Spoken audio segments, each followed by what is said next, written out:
Hello, everybody, and welcome to the very first episode of the Spooki Bois podcast. My name is Justin. I am Spencer. I'm everyone's favorite Hispanic, Angel. We also have I'm a big conspiracy theory buff. We also have our other big conspiracy theory buff and our national skeptic. So, Ew. So, thank you all. Go ahead. so me and Justin over here are the two big conspiracy theory buffs and ghost enthusiasts, stuff like that.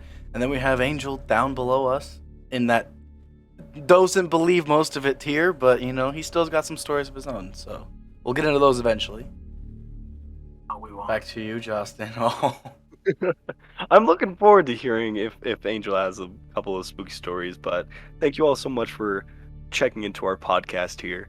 To all of y'all who are kind of confused as to the way this will work, we're all going to be talking about some conspiracy theories, some spooky stories, bunch of different urban legends, all that type of stuff. So strap in, get yourselves all nice and cozy, turn off the lights, and get ready to be scared. So for today's podcast, we're actually going to be talking about the Travis Walton incident. And for many of y'all who do not know what the Travis Walton incident is, it's actually one of the very first recorded media present UFO abductions in Arizona. And for y'all who do not know, all three of us are in AZ. We're all AZ babies. I grew up in AZ myself. But the very weird part about this is I'm actually living very close to where this conspiracy theory happened up here in Flagstaff. In Heber Overgaard is where this conspiracy theory takes place. So, without further ado, let's get right in. Do we have any questions, boys? I do not know. No, we're good. Let her rip. Heck yeah. Alrighty, so on November 5th, 1975, a group of 7 lumberjacks went out to the Apache Sitgreaves National Park in Arizona for a forest thinning job. Little did they know that this day would become concrete in their memory for the rest of their lives. This job was kind of an ordinary one for the group. Contracts from the Forest Service aren't the newest things in the world, especially around the 1970s. Travis Walton, as well as 6 other men, were hard at work the entire day, and it wasn't long until the sun went down to signal them to go home. It's around 6 o'clock when the guys finished their job for the night and began heading back to Heber, Arizona, when out of the corner of their eyes they saw what looked to be a light almost as bright as the sun. Now normally, this wouldn't be an abnormal sight. Arizona is known for being one of the sunniest states in the United States, except for the fact that the sun had set over an hour ago. So following the lights, the men came to an opening in the trees, where they saw what to be a flying saucer hovering above the tree line. The men described the saucer as a strange golden disc. Walton, excited and bewildered, was the only man in the logging crew to go out and investigate, saying that he was awestruck by the beauty of it. Unaware of the dangers in front of him, Travis walked to the saucer when a beam of blue-green light went through Travis's chest, quote, sending a numbing shock through his body, and launching his unconscious body into the air 10 to 20 feet, and spiraling back to the ground, knocking Travis completely unconscious. The others in the logging crew assumed that Travis was dead due to him not responding, and booked it back to Heber. However, about half the crew, including Mike Rogers, Travis's best friend and soon-to-be brother-in-law, turned around and headed back to the area that Travis' supposed demise was, only to find out that Travis disappeared. So already we're starting off pretty fucking spooky. And I love that about this entire story is it's so strange and it's full of these questions, What do you have to say, Spencer? Starting it off, it's difficult to tell whether or not it's going to be, that alien story from the first parts you hear, Like Right. everybody hears that, the first part of the story is just a bunch of dudes go back into town, right? After that he goes missing for a couple days or whatever, or a Right. couple hours by that, and they're telling everyone he's gone, he got abducted, or whatever they're saying. Who's gonna believe him, right? Who knows? They could have been all at the bar drinking, right? Right. You know, See, they that's they come back at nighttime too. Who knows if he just wandered off into the woods or something, right? Especially because it's the 1970s, which is the era of psychedelics, and that's what I find to be very interesting about this story, though, is the fact that it is the 1970s, and the term UFO, yes, it's kind of all over the place right now, but it's really not. But in the 70s, it wasn't. Kind of, sort of. This was the start of it, right? It was the 60s and 70s when it started, right? It's in the very beginning of the UFO buffs and the UFO crazy people that are coming out, because Roswell, New Mexico in the 1950s, which is another episode that I really want to record actually, that was the real starting point of these UFOs, the extraterrestrials, and the fact that there was some stuff that we probably don't know about. It all started from 1956, and it just kept going from there and there and there. What about you, Angel? I know you're a big non-believer, a big skeptic. So with this story, what do you think? Honestly, it's hard to tell. It's like, yeah, I'm a believer, so I really don't believe in lights. But growing up, I've also heard stories coming from my siblings about this, just because two of them were born when this happened, or around this time. Right. So they grew up hearing stories about UFOs, the lights, all that. So, Gotcha. it's gonna be interesting to see how this goes. Interesting. I didn't know that about you. That's actually really cool. That's a cool That's little. all you know about me. That's why I'm everyone's favorite Hispanic. Alrighty, shall I keep going, boys? Yeah, get it on. Alrighty. The story gets even stranger from here on out.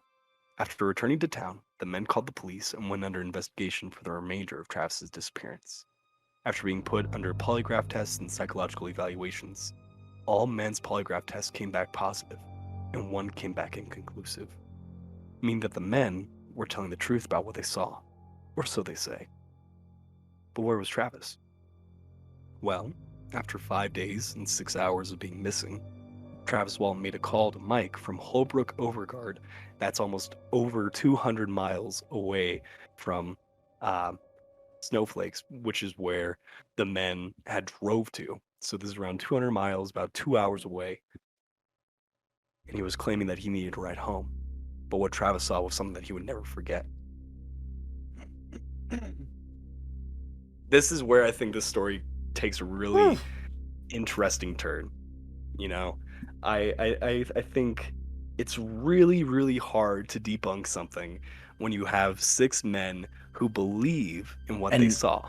And the biggest part about that is that the polygraph tests and right, because they're considered lie detecting tests, pretty much. Yes. They all came back, that they're telling the fucking truth. Right. And it's like, one that's hard. There's no way you can work around that. If 5 guys took the test and 3 came back positive, 2 negative, then you could be like, okay, maybe there's something wrong with the testing machine. But if there's all 5 of them coming back saying, yeah, that's what happened, and only one comes back inconclusive, meaning that there was no negative or positive side to it, how are you going to debunk it? How are you going to say something different? And then the best part about this whole thing, about this part of the story, is that put yourself in the shoes of the guy that Travis called. What's his name again? I think he's named, is he? He was named. Yeah, he was name dropped. Yeah. Oh. So Mike. Put yourself in the shoes of Mike, right? You think your buddy, the guy you've been working with these past couple Rogers, weeks. That's his name. Sorry. Yeah. Think. One more time. Yeah. Put yourself. Mike Rogers. Mike Rogers. Okay. Yeah. Put yourself in the shoes of Mike, right? He's just 5 days, 6 hours later. He's in his head thinking, "Oh shit, my buddy. I've been working with this dude. He's dead. He's nowhere to be found. He's probably getting eaten by an animal or something right now, right? And then to just get a call out of the blue. And this is back before there were cell phones too. So he had to go to a bar or something to receive the call. He went to a payphone. Payphone to receive a call. Yep. He had to go somewhere to receive a call. Like someone goes, hey, there's someone on the line for you. Go pick it up. It's outside. Goes outside, picks it up. Hey, Mike, I'm in Heber, Not Heber. I'm in Holbrook. Come pick me up. I'm in Yeah. Holbrook. Like, he's thinking in his head, how the hell did he get to Holbrook? That's No, you were right. It that's was like Heber. a that's Heber like Overguard. is where he was. Yep. He called So from.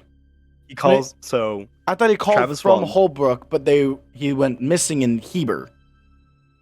yes. So Okay. Travis pretty much the way that the forest thing worked was it's really kind of up for debate whether it was Snowflake or if it was Heber. Not Heber, sorry. If it was Snowflake or if it was Holbrook where they came from. So they were originally in those two cities, and they traveled.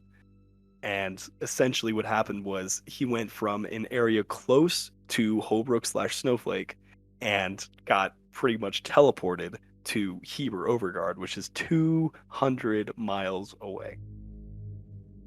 So the forest thinning job was close to Snowflake. Well, think about it too. Could you walk 200 miles in 5 In, days? like, Right. Well, That's I mean, way, even that's then, possible, but that's But just very way too unlikely. far of a distance to walk in a straight and line. especially in the forest with no food, no water, no supplies, no nothing. Nothing. Because the way that Travis Walton was found was with the same clothes that he was wearing. And there was, from what I believe I read in his book, was that it wasn't there. His clothes weren't dirty. He was like maybe there were like minimal like dirt marks and stuff, Yep, but there was there minimal wasn't. dirt marks. There was no rippage of clothes indicating he went through the forest. He just disappeared and reappeared in two Exactly. different cities out of nowhere. That's the part that's that's the part that's so hard to believe about the whole story, is that how does he go from one place to another, you know? Like, that's the only thing I could think of that you maybe be able to like exaggerate a little bit, right? But from the 5 polygraph tests and everything, why would you want to believe that they're lying? Right. And to disappear for 5 days and 6 hours. So that's almost 6 whole frickin' days. To disappear for that long and to still be considered alive at that point, because coming from a search and rescue standpoint, you have 72 hours to really find somebody alive, quote unquote. Even then, it's going to be very difficult, especially out in the forest. But to be alive after 5 days and 6 hours out in the middle of the forest, that's insane. That's absolutely insane. And I can only imagine how Mike felt in like going into his shoes, like what you were saying, Spencer. Yeah. Getting into those shoes and coming from, I have a sister-in-law. I can only imagine if my sister-in-law called me after being missing for 5 days and 6 hours and going, "Hey, I need you to come pick me up," because that's the relationship that Mike had with Travis Walton. Travis was Mike's brother-in-law, so it's not even just like, this is my buddy who I've worked with for years. This is my sister's husband. Like, that's intense. Well, also imagine, now that you bring that up too, now imagine the amount of fucking Guilt. distraught and destroyed and guilt and stuff that comes upon Mike to tell his sister, your husband's not here. Your husband's gone. Right, and to tell, And now not only that, Mike has and all now that that guilt on he's him too. And then he alive. hears about it, and then he's like, well, now I have to tell her as well and show her that, hey, he's alive. And now, what if he comes back a different person? You know, what if you go pick him up and it's not Mike and it's someone pretending to be Mike, or, you know, stuff like that? Because it's hard to believe right away. You know, if you get that phone call saying, hey, it's Mike, you're going to be like, I got to go. Who's to know that if it's, you know, not Mike, just someone Same pretending to person. be him? Yeah, Yeah, it's that's kind of something. freaky. Mess with your head. Oh yeah. Yeah, and there's that's serial something- killers and there's people out there that do that stuff. Oh yeah, it's there's some term for this, where like your mental capability completely transforms after some time with a captive while being in captivity. Stockholm syndrome. I know exactly what the fuck you're talking about, because it does change you. It changes your entire psychological aspect on who you see as a person and like who you see as somebody who's trustworthy versus who's not trustworthy. So that's a great point, Angel. Like my thought was trauma, you know, coming from such a traumatic scenario. You can only imagine how much that changes the brain, you know? Mm-hmm. Perfect. Shall we get back? All right, segment back right into it. Yes, sir. So, We've heard what the men have seen with this UFO flying above their heads and all of a sudden smacking Travis with a blue-green light. What did Travis see? Well, after being knocked out by the light, Travis awoke in what looked to be a hospital room, surrounded by what looked to be 3 4-foot beings wearing strange overalls with large eyes, chalky white skin, a small jaw structure, almost looking underdeveloped. Travis lunged at these beings, obviously frightened, and frightening them as well, causing them to run out of the room with Travis close behind.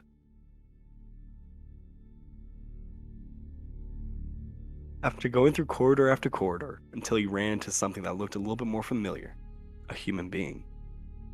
Or at least he thought it was a human being. Travis went on to describe the creatures as 6'2", very muscular with blonde hair, and wearing a blue spacesuit with a helmet. Frightened, Travis approached the man, blasting him with questions which the man only answered with a nudge and guidance towards an exit of the place they were in.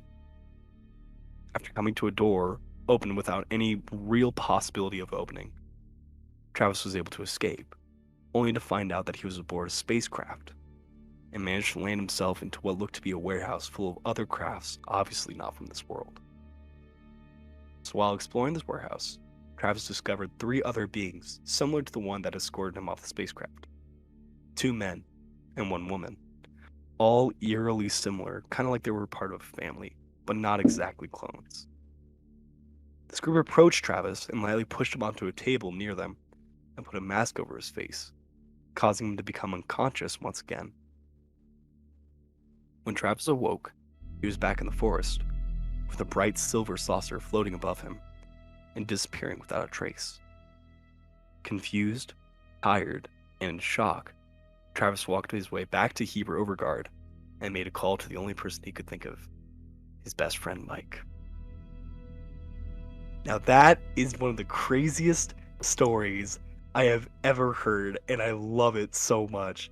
So a couple days ago, I know Spencer and I were talking about this because I thought it was really interesting. We were talking about the Uncanny Valley. Now this is one of the coolest scenarios and one of the creepiest scenarios that has to, in my opinion, has to play so close with the Uncanny Valley. You know what I mean? Especially with these beings that look oddly humanoid, you know? So I think, I don't know. So my personal perception on this was these beings weren't actually human beings. You know what I mean? I mean, okay. Or androids. yeah, I was either going android route, or since Travis woke up while he was sitting on the table, like probably on the spaceship would be considered the medical bay, what if they're brainwashing?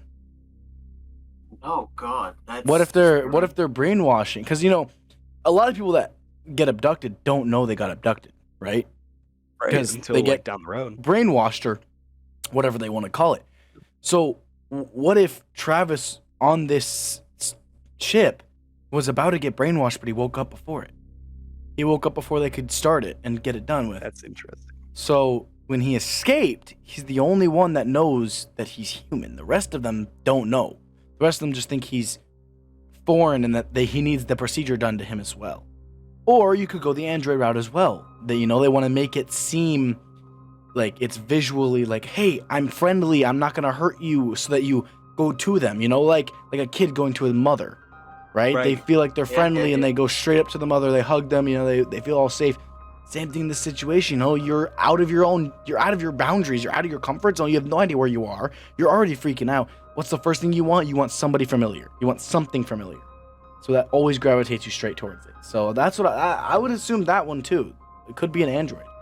My brain has always gone the android route. That's why I think it's funny that Angel mentioned it. Because this entire scenario just screams, just because in my head, if this was, another being, maybe they don't know human, I don't know, movement or characteristics to make it so, that's a better word for you, yeah. To make it seem a little bit more natural, because this entire scenario seems very animated, You know, the not talking and pushing Travis towards an exit to try to get him away from what he's seen, or trying to get him out of these weird bays that he's been walking into after going through corridor after corridor. It seems very animatronic, which is why my body, my brain gravitate more towards androids. But Spencer, you bring up a really interesting point, because that kind of delves into other conspiracy theories about what makes Brainwashing, us yeah. right, and What makes us different between really, them? exactly. You know, what says that there aren't other species walking around dressed up as humans, you That they know? just don't know. You know? Right. I mean, right Yeah. now, Rose could be an android. We don't know it. I could be an android, you know. Out of all of us, I wouldn't No, be but surprised. I've heard that conspiracy theory before, and I don't want to Deep dive into too this time. Yeah, I don't want to dive too much into this too far, but I've heard stories about it. We might be able to talk about it in another podcast eventually up in the future. But there is that one thing that I've heard before of who's to say that aliens haven't been here in the past, brought their own species here that, you know, like for us, we consider them criminals or like prisoners, people, you know, people like really bad people. Who's to say that, you know, they didn't take them because they didn't want them on their planet, brainwash them and put them here? It's interesting. And then, you Are you know, telling they me- just are you blend telling in. You don't know, right? Right? I've heard Are you stories. telling me that, like, I've never all heard of this, the and I'm so all fascinated by it. right, like all these big serial killers are actually aliens? Is that what you're telling me? Are you They're telling Zodiac me killers fucking and Edward aliens, you know, I wouldn't be Scissorhands? surprised. Edward Scissorhands. I was gonna go with Jeffrey Dahmer or something, you know, not Jack Edward. the Ripper, Yeah, fucking Edward Scissorhands, you know, same genre, same thing. Charlie Chaplin. Ted Bundy. You know, Ted Bundy. Yeah. No, Jack but the I would. Ripper. No, but what I was saying is like, you know, I've heard there was a story a long time ago that was published. It was taken down after, Right. you know, people like gave it so much crap that it couldn't be true. But I read it and it was like, I'm not you know, surprised. alien. They claimed that alien species came here way before the pyramids were built, and they dropped off their own species here that they didn't want. That they looked close enough to us that they could breed with us, and eventually it just turned us into what we are now. But they just got rid of them and brainwashed them, and put them here. You see, that could explain how we have such an How we again, that goes developed back to so Diverse pool. right, how we develop so quickly, but that could also go into Uncanny Valley. Yep. You know, if we're talking about Uncanny Valley, Mhm. because we're all so similar to our ancestors. You know what I mean? Us as a human species, we've only been here for Couple thousand maybe years. right, maybe that.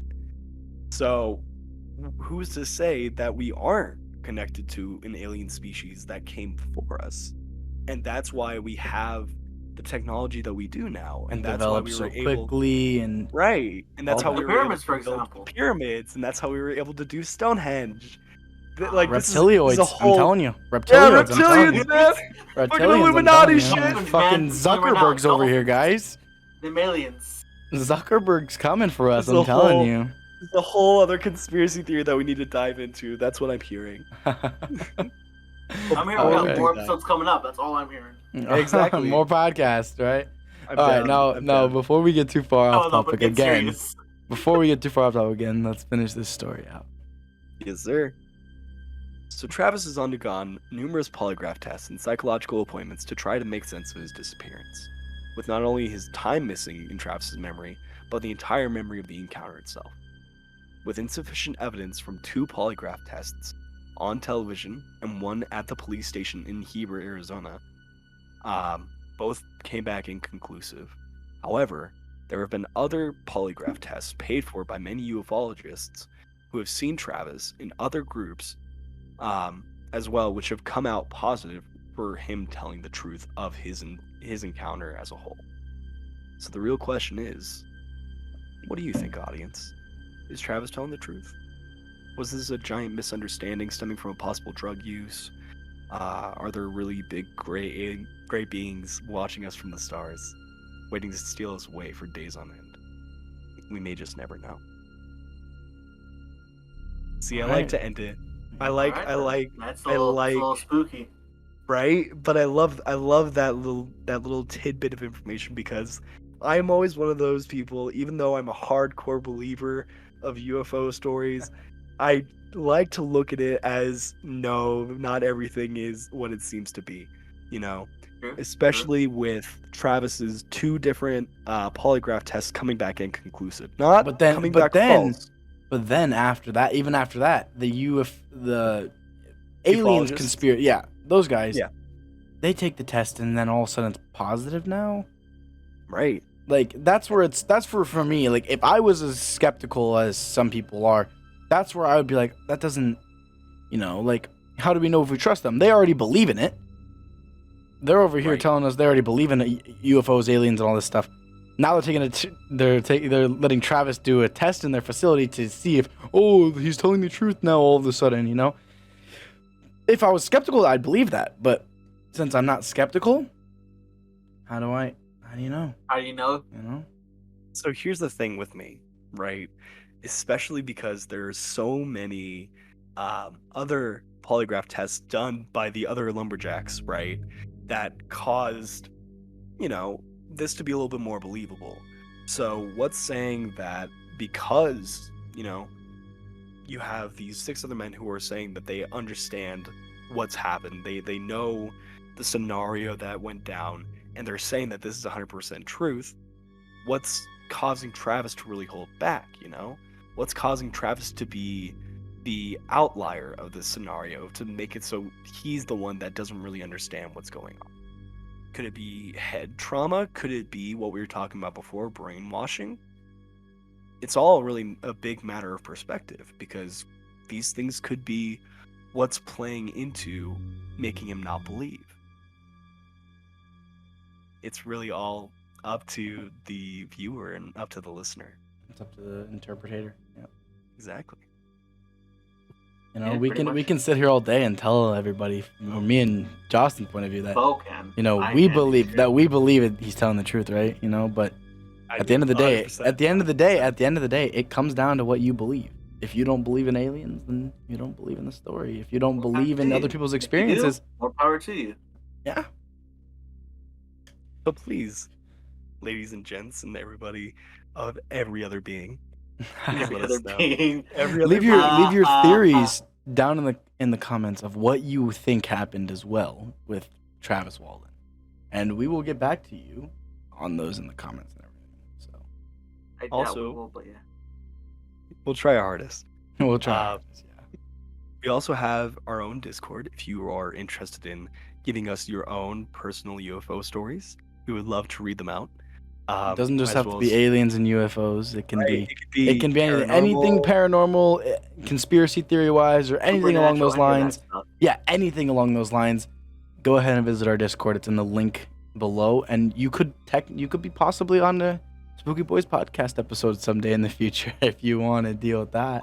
You can come on here and you can share your story with us, and we'll give it all to you. We'll give you the floor and we'll help you talk.